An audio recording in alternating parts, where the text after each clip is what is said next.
Dear Ukrainian friends, 77 years ago, the world celebrated the end of the Second World War. Millions of Ukrainians were among those who sacrificed their lives to ensure the victory over Nazism. Since then, we have listened to the sentence, "Never again." It was untrue. Ukrainians know this best today. It was untrue because we overlooked the fundamental doctrine of history. In 1945, only one evil was defeated: National Socialism or Nazism. The second evil, International Socialism or Communism, celebrated in conflict with the first.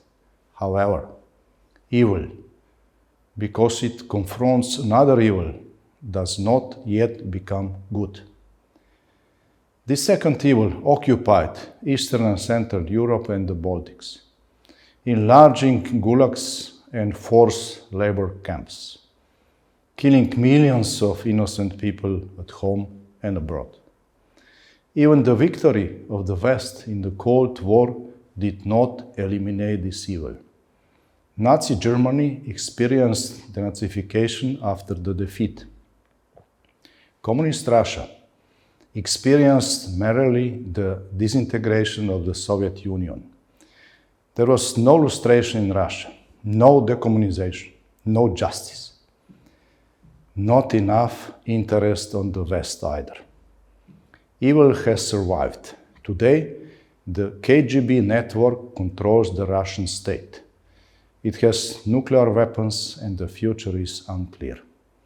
There is another dominant communist world nuclear power there, and the Cold War II won't be the same as the first. The blindness in the West is still great, but the fog is rising because of your courage and your sacrifice. Dear Ukrainian friends, we admire your incredible courage in the face of this evil. By defending your beloved Ukraine, you fight as well for Europe. Again, you are on the right side of history. Thus, it is you, Ukrainians, who are the true, rightful heirs of that honorable fight 77 years ago.